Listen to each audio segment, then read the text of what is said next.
Assalamualaikum warahmatullahi wabarakatuh. Waalaikumsalam warahmatullahi wabarakatuh. Bismillah, alhamdulillah. Alhamdulillahilladzi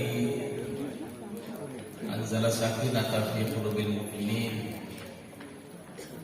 liyazdadu imanan ma'a imanihim. Asyhadu an la ilaha illallah wa asyhadu anna Muhammadan abduhu wa rasuluh. Allahumma sholli ala nabiyyina Muhammadin wa ala alihi wa ashabihi ajma'in, amma ba'd. Ya ayyuhalladzina amanu taqullaha haqqa tuqatih wa la tamutunna illa wa antum muslimun.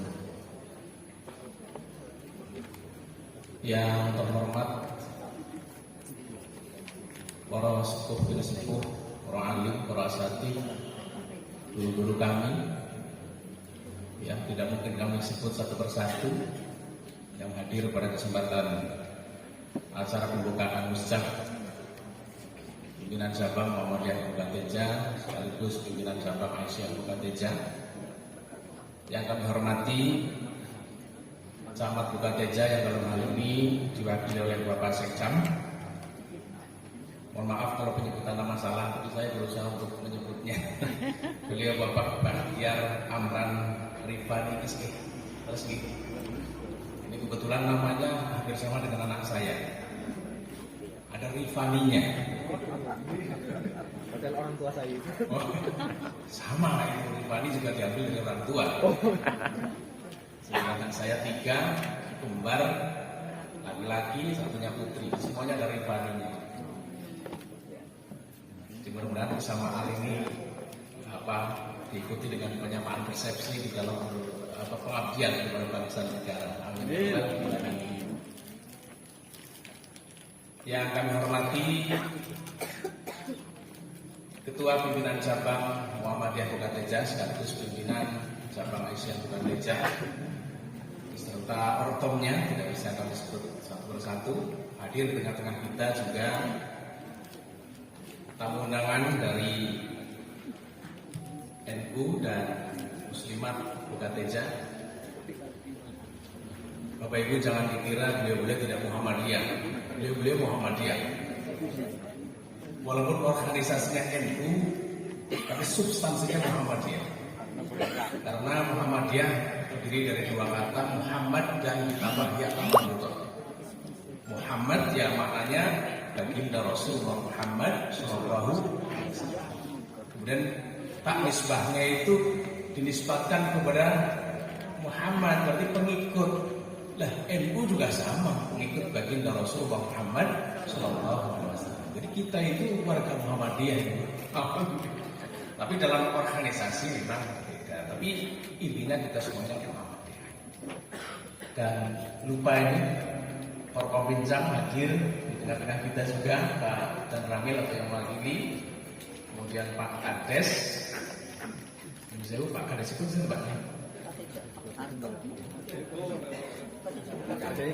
Artinya saya pengen lebih jelas karena dulu kami pernah menjabat di Bukan Teja, jadi penghulu kantor Kecamatan Bukan Teja.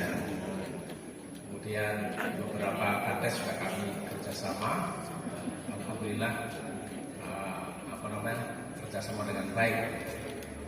Dan tidak lupa panitia Musjab, tadi beliau Pak Ketua Pak Haji Umar Thoyib serta jajaran panitia yang lainnya yang tidak bisa kami sebut satu persatu. Dan terima kasih ini tadi sajian praacaranya baik dari pembacaan suci Al-Quran maupun Mars ya, paduan suaranya sungguh sangat luar biasa. Mudah-mudahan nanti ini menginspirasi ucap-ucap yang lain. Jadi walaupun syairnya sama, musiknya sama, tapi kalau dibawakan oleh paduan suara yang sebegitu rapi dan terlatih sehingga menyentuh kesanubari sehingga kemudian mengobarkan ruh jiwa semangat perjuangan kita di Muhammadiyah. Dan Bapak Ibu semuanya saja, mohon maaf tidak bisa kami sebut satu persatu. Semuanya saja yang mudah-mudahan pagi menjelang siang ini kita senantiasa ada dalam bimbingan, petunjuk dan berkah dari Allah Subhanahu wa taala. Amin. Yang pertama sudah barang tentu, sekalipun tadi sudah beberapa pembicara di awal, dari mulai panitia sampai beliau Pak Samad, kemudian mengajak kepada kita bersyukur. Kami juga tidak putus-putusnya, tidak henti-hentinya untuk memanjatkan puji syukur, mengajak bersyukur kepada Allah karena pagi ini kita masih diberikan sehat, kemudian kesempatan, nafas hidup, dan mudah-mudahan nafas kita itu senantiasa mendatangkan kebaikan. Amin ya rabbal alamin. Dan kita berkumpulnya di sini, insya Allah ini menjadi bagian dari doa kita, itu waj'alil hayata ziyadatan lana fi kulli khair. Ya Allah, jadikanlah nafas-nafas hidup kami, nafas-nafas hamba itu nafas yang mendatangkan kebaikan. Dan insya Allah sekalipun ini acara pembukaan muscab, tapi saya yakini bahwa ini adalah sebuah kebaikan dan bernilai amal soleh. Amin ya rabbal alamin. Karena Bapak Ibu, pembukaan muscab ini adalah merupakan, atau muscab ini merupakan tindak lanjut dari tadi disebutkan oleh beliau Pak Samad, ya. Dan beliau sudah pantas sebenarnya jadi PDM gitu ya. Jadi 50% sudah disampaikan oleh beliau Pak Camat, gitu. Saya kirim Pak Seksan gitu. Sudah tidak hanya sekedar diberi penghormatan membuka tuh ya Pak, 50% sudah porsinya PDM sudah sekarang punya kemampuan gitu ya untuk duduk di PDM gitu. Jadi disampaikan tadi bahwa untuk di tingkat cabang itu namanya musyawarah cabang. Dan musyawarah cabang ini adalah merupakan permusyawaratan tertinggi di tingkat cabang. Dan ini menjadi momentum yang sangat strategis. Karena apa? Karena nanti tidak hanya regenerasi ya. Tadi beliau sudah persekot, Pak Haji Aris sudah persekot, mohon untuk diganti. Jadi memang ini momentum yang sangat strategis untuk bagaimana Muhammadiyah Mukarteja itu 5 tahun ke depan, ya, periode Muktamar 68 itu sudah harus lebih optimal ya, di semua lini. Tadi sudah disinggung bahwa cabang Muhammadiyah ini sudah menjadi potret miniatur pimpinan usaha. Karena memang sudah ada sekolahnya, sudah ada rumah sakitnya walaupun statusnya itu klinik. Sudah ada panti asuhan yang nomenklatur sekarang itu di Dinas Sosial itu LKS kayak Lembaga Kesejahteraan Sosial Anak. Nah, kita itu nomenklatur pemerintah.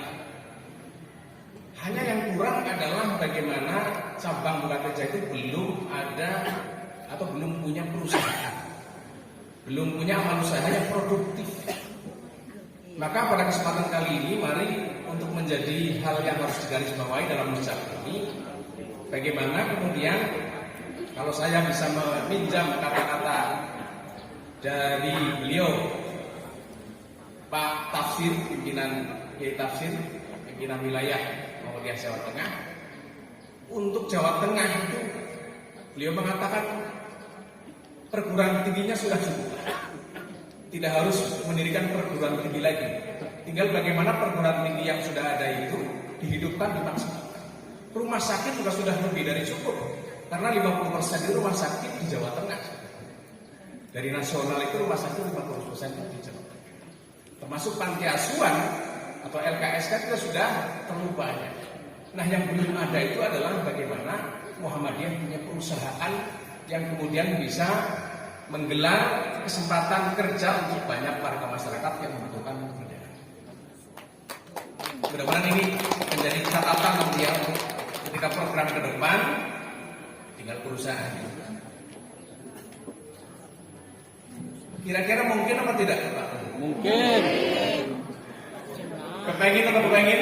Pengen. Nah, kalau sudah kepengen itu 50%. Ingin punya perusahaan itu sudah 50%. Tapi kalau Bapak Ibu jawab orang kepengen nah itu sudah. Tapi kalau sudah kepengen ini 50%, kemudian 50% berikutnya dituangkan dalam program gerak. Siap. Dan Mukarteja itu potensi. Artinya apa? Wakaf-wakaf di Muhammadiyah itu seperti itu melimpah. Ya, tapi rata-rata wakafnya itu adalah wakaf konsumtif. Masjid, sholat, kemudian panti asuhan, sebagainya itu relatif konsumtif. Bahkan sekarang nadir-nadir yang ada di Muhammadiyah, nadir-nadir ini tidak di Muhammadiyah, tidak di NU, sama. Karena kita bergerak di bidang dakwah. Kenapa tidak maksimal? Karena dana-dana itu ya kemudian berputar di amal usaha yang konsumtif.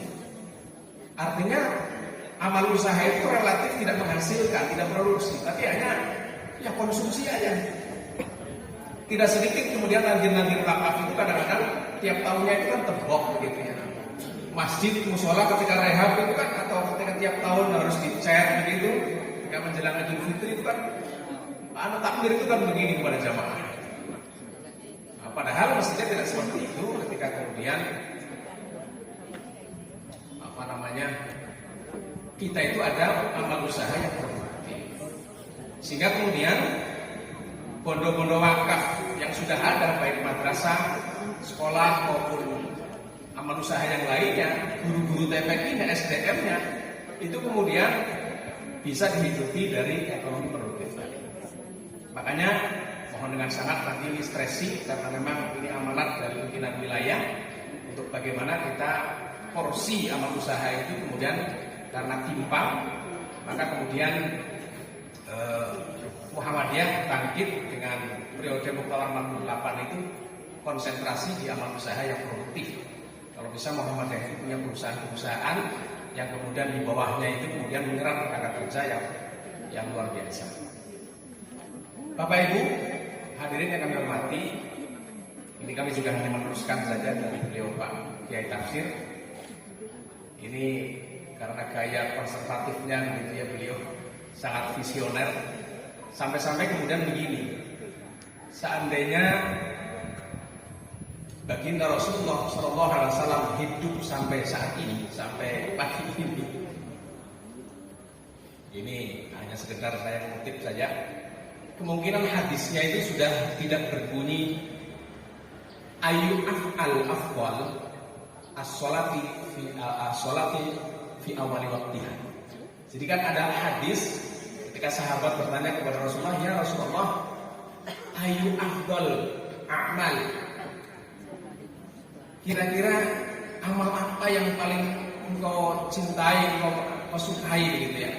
Kemudian Rasulullah menjawab, as-sholatu fi awali waktiha, sholat di awal waktu. Ya, mohon maaf, bukan berarti ini, tapi kan kemudian dakwah tentang bagaimana kita mendakwahi umat untuk sholat di awal waktu itu relatif semuanya gaul bersama-sama dan relatif sudah banyak yang menjadi habit. Artinya sholat jamaah itu cenderung memang sudah menjadi habit, kebiasaan untuk amaliyah yaumiyah. Kemudian beliau mengatakan seandainya Rasulullah hidup sampai saat ini mungkin jawabannya tidak seperti itu karena itu sudah menjadi habit, kebiasaan kaum muslimin itu sholat di awal waktu jamaah. Justru yang lebih urgen sekarang adalah bagaimana beliau memprediksikan kalau Rasul hidup sampai saat ini mungkin jawabannya tidak as-sholatu fi awal waktiha. Mungkin yang paling afdal sekarang adalah bagaimana menjadi sosok manusia yang apabila diberi kesempatan untuk berpuasa ia tidak korupsi, dan yang kedua bagaimana ia bisa menyiapkan lapangan pekerjaan seluas-luasnya untuk warga masyarakat. Ini memang ya agak sedikit nakal begitu ya dalam hal akademik pemikiran, tapi ya tidak terlalu nakal juga. Karena konteksnya sekarang bagaimana warga masyarakat kita itu masih butuh kesejahteraan. Banyak yang tidak makan, bahkan yang miskin, makin miskin.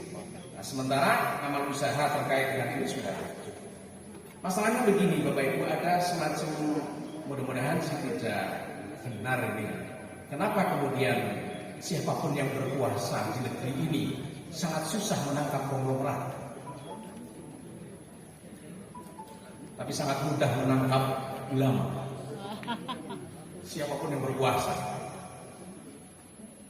kenapa penguasa di negeri ini sangat mudah menangkap ulama, tapi sangat sulit menangkap konglomerat. Karena di belakang konglomerat jutaan umat yang kemudian numpang makan di sana.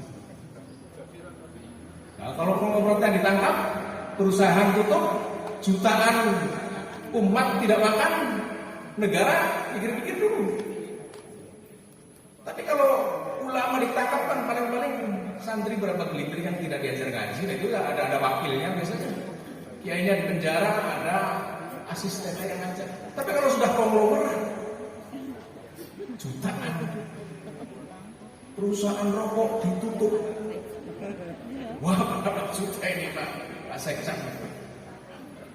Makanya Muhammadiyah harus, ya walaupun Muhammadiyah tadi organisasi besar, NU organisasi besar, tapi mandul. Hanya mengkritik tidak bisa berbuat baik. Tapi kalau di Muhammadiyah itu ada perusahaan, ya, itu kuat lagi. Jadi ormas Islam tidak hanya identik dengan begini, tapi bagaimana ormas Islam itu memberi dan memberi dari amal usaha yang dimiliki. Oleh karena itu, ya amal usaha yang disebut perusahaan itu kan harus ada modalnya dulu. Maka kalau kita merujuk kepada syariat agama yang sangat paling tepat untuk kita upayakan lebih awal adalah gerakan wakaf. Gerakan wakaf. Bapak Ibu, mungkin kita ngaji tentang wakaf itu kan jauh sebelumnya. Pendahulu kita sudah memberikan suri teladan, contoh bahwa MTS kita ini dari mana Pak ini Pak Dua? Tanahnya Wakaf. wakaf. Pantai asuhan Wakaf. wakaf. Masjid-masjid ini orang tua. Maka periode Muktamar 48 PCM Bukateja nanti harus ada gerakan wakaf untuk perusahaan. Amin ya robbal. Apa yang menjadi landasan berdiri kita? Kita sama-sama menerjemahkan ayat Al-Quran surat Ali Imran 92. A'udzubillahi minasyaitonir rajim. Lan tanalul birra hatta tunfiqu mimma tuhibbun. Tidak akan sampai kepada kebajikan sempurna sampai kalian semuanya itu menafkahkan sebagian harta yang paling kamu sukai, paling kamu cintai. Nah ini kan harus dirubah paradigmanya. Ini kalau ada ibadah sosial ya, ada apa namanya, bakti sosial, ayo kita nyumbang. Ini kan lazimnya kebiasaan kita itu menyumbangkan sesuatu yang sudah tidak kita cintai. Ayo pakaian yang masih layak pakai kita kumpulkan. Ibu buka lemari, pasti yang dipilih itu yang sudah untuk sampai kemudian ini pakaian yang paling saya sukai akan saya sumbangkan untuk ibadah sosial. Jangan-jangan yang seperti ini. Tapi sekarang paradigmanya itu dirubah dengan menerjemahkan ayat Al-Quran tadi Ali Imran 92 itu lan tanalul birra hatta tunfiqu mimma tuhibbun. Siapa yang tidak suka tanah? Siapa yang tidak cinta tanah? Maka sepakat kita cinta tanah. Maka itu yang semestinya harus kita wakafkan. Agar apa? Agar kita sampai kepada kebajikan yang sempurna. Loh Pak, tapi kan kalau harus wakaf 10 ubin, 20 ubin kan berat. Bil jamaah. Tadi bil jamaah, gerakan berjamaah. Maka dengan berjamaah itu yang sulit jadi mudah dan yang berat jadi Bukateja. Kalau nanti ada tanah di pinggir jalan atau yang potensial untuk ekonomi produktif, ada 1 hektar, ada setengah hektar, ada 200 ubin, ambil itu. Ambil itu. Pimpinan Sabang, ketua Sabang, ambil itu. 200 ubin digelar 200 orang satu ubinan. Menjadi ringan. Kapan kita bisa wakaf dikasih umur, dikasih kesempatan hidup di dunia sekali, kemudian kita tidak bisa wakaf? Maka dengan gerakan wakaf bersama ini yang sulit jadi mudah, yang berat jadi ini saya tidak hanya ide, tapi ya mudah-mudahan juga mencari solusi bagaimana untuk mewujudkan perusahaan Bukateja itu. Dan ini saya perdana ya, untuk di Sabang mengatakan seperti ini, dan mungkin nanti akan saya keluarkan. Artinya apa? Artinya ini kemenangan kita bersama. Jadi nanti di surganya Allah itu akan ada bedol sahabat. Akan ada bedol sahabat. Kenapa kok bisa berkumpul di surga Sabang Khadijah? Karena bersama tadi, maka bersama tadi. Dan selain dari 92 Al Imran, ada hadis yang sudah sangat familiar Bapak Ibu. Idza mata ibnu Adama in qata'a 'amaluhu illa min thalathatin. Jadi apabila anak Adam itu meninggalkan dunia, ada 3 amalan yang tidak akan pernah putus pahalanya, sekalipun sudah tidak bisa beribadah di alam dunia lagi. Salah satu di antara adalah shadaqatin jariyatin. Dan shadaqatin jariyatin itu menurut para ulama bimakna wakaf. Jadi jangan sampai begini, wakaf itu kan di Al-Quran tidak ada, di hadis tidak ada. Memang tidak ada dalam Al-Quran itu kata-kata wakaf itu nggak ada. Jadi kalau nanti berkutat pada ini wakaf, dalilnya mana enggak? Yaitu kesepakatan ulama bahwa lantaran birra hatta tunfiqu, kata tunfiqu di situ di mana wakaf. Dan shadaqatin jariyatan itu menurut para ulama juga bermakna wakaf. Jadi tidak diragukan lagi. Bahkan Bapak Ibu, amal jariyah adalah amalan orang cerdas. Apalagi yang sudah sepuh-sepuh. Sunnahnya kan kalau sudah sepuh, terus fase berikutnya apa? Mati. Kira-kira kalau sudah meninggal bisa beramal soleh kembali apa tidak? Saya tawarkan kepada yang sepuh-sepuh, mulai nanti begitu terbentuk PCM periode 48, mari sama-sama kita beli mesin produksi pahala. Mesin produksi pahala. Apa itu? Jadi kalau sudah sampai nanti ditawarkan siapa yang mau beli mesin pahala, kalau brandingnya seperti itu pasti rebutan.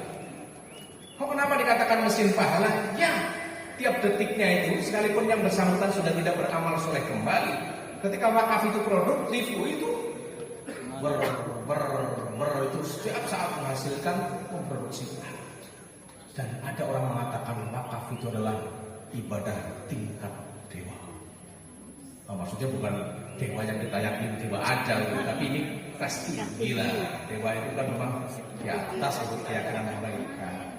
Tapi yang tingkat dewa itu jangan kemudian kita posisikan sebagai tidak mungkin. Saya tidak mungkin. Nanti sesuai kemampuan.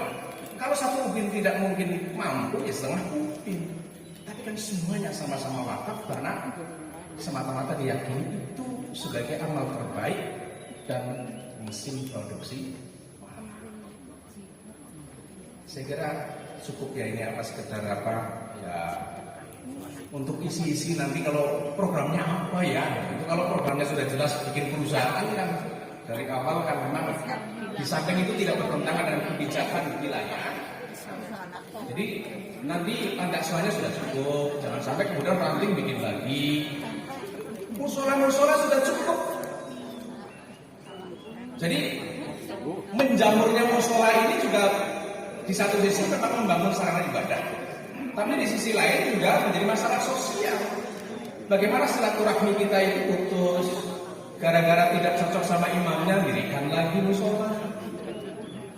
Sekarang dirikan musola kan saking gampangnya, ada tanah, kontak timur tengah, bangun. Tapi itu menjadi masalah sosial. Menjamur kemudian masjid dan musola, tapi kemudian kenyataannya faktanya seperti membuat bandusan itu. Kalau bikin itu rame-rame semangat, giliran siapa yang isi lebih dulu, jenuh di situ lah. Mau siapa di situ? Artinya yang jamaah itu jemaahnya banyak Pak, berapa soft? 3 soft. Waduh, luar biasa. Iya Pak, tapi soft pertama Saifuddin, Saifullah, soft kedua, soft ketiga Saifur Rahman. 3 orang tapi kemudian 3 soft tapi cuma 3 yang soft pertama namanya Saifullah, yang kedua Saifuddin, yang ketiga Saifur Rahman. Maka Bapak Ibu peserta Hizab nanti kemudian menjadikan momentum Hizab ini adalah momentum yang hadirkan pemahaman bahwa ini sangat strategis untuk memilih dari kepengurusan yang beliau sampaikan, ya kita mengambil falsafah rumpun bambu. Jadi rumpun bambu itu, yang namanya rumpun bambu kan ada bambu yang sudah tua, ada yang setengah tua, dan ada juga yang punya. Sehingga kemudian ketika komposisi kepengurusan kita di UKTJ itu nanti menggunakan falsafah rumpun bambu, itu akan lebih maslahat. Dalam arti mungkin di sayap-sayapnya itu, sayap-sayap kepengurusan baik di majelis maupun yang lainnya, itu kan sekarang harus dominan dakwah dengan IT gitu ya. Jadi kalau untuk semuanya kesepuan, mana ada kesepuan yang menguasai IT kan gitu ya. Jadi tidak ada salahnya di kepengurusan cabang Muhammadiyah itu juga kemudian merekrut anak-anak yang bung tadi. Bung tadi itu ketika kemudian kita perlu, maka ibu-ibu butuh sayuran bung ada. Kemudian bapak-bapak butuh yang setengah tua, karena untuk tas tali itu kan tidak terlalu tua. Dan ketika kita momennya butuh untuk tusuk, untuk kereng, ya ada. Sehingga cabangnya itu betul-betul maksimal. Jadi rumpun bambu itu yang menjadi falsafah. Jangan kemudian ada gap tadi. Pokoknya sekarang, ini yang tradisi kan, pokoknya sekarang harus generasi muda semuanya. Yang tua kita, ya bagaimanapun, yang sepuh kan punya masa lalu, punya sejarah. Nah ini kan yang harus kita gabungkan. Jadi kalau anak muda itu tidak punya masa lalu, hanya punya masa depan. Tapi kalau orang tua, mohon maaf, masa depannya kan sudah tapi kan punya masa lalu. Artinya ketika butuh referensi tentang aspek sejarah, tokoh-tokoh Muhammadiyah terdahulu siapa, itu hafal. Nah, beliau sampaikan, ya terima kasih Ustaz. Maksudnya tadi dalam doa itu disisipkan pendahulu kita. Jadi yang tidak tahu jadi tahu. Kemudian tadi didoakan, kemudian doanya dikabulkan Allah Subhanahu wa taala. Kemudian Bapak Ibu hadirin yang kami hormati, tentunya kami dari pimpinan daerah bermohon kepada Allah Subhanahu wa taala mudah-mudahan musyawarah cabang Muhammadiyah dan Aisyah nanti berjalan lancar, aman, tidak ada hal-hal yang tidak kita inginkan. Kemudian untuk dijalankan ya sesuai dengan mekanisme dan prosedur yang telah ditentukan oleh ADART. Kita tegakkan dari awal itu sudah aturan yang kita, regulasi yang kita kedepankan, sehingga kemudian ketika semuanya sudah berjalan sesuai dengan aturan, mudah-mudahan di tengah jalan nanti tidak ada hal-hal yang tidak kita inginkan. Ya, sebab bagaimanapun juga ADART, regulasi tentang rumah tangga kita juga harus kita junjung tinggi. Ya, sebagai contoh saya ini Pak Haji Aris, saya kan kebetulan di pimpinan ketua cabang Muhammadiyah Gembong saya. Nah karena saya sekarang sudah diberi amanat di pimpinan daerah, ya otomatis karena regulasinya tidak boleh rangkap jabatan struktural, maka pimpinan cabang kemudian kami lepas, ya memberikan ruang kepada generasi penerus untuk bisa meneruskan perjuangan pendahulu kita, kesepuhan kita yang sudah, mohon maaf itu beliau kan rekor itu, sudah sepuh kemudian menjabat 7 tahun ya. Plus gitu kan, 5 tahun plus 2 tahun karena COVID itu. Jadi gajinya sudah, kalau dihitung sudah berapa, 7 tahun ya kali gitu. Dan yang terakhir Bapak Ibu, mohon maaf ya karena beliau Ketua Pimpinan Daerah Muhammadiyah Purbalingga Ustaz Sukarman tidak bisa hadir secara pribadi dikarenakan memang putusan pleno, rapat pleno itu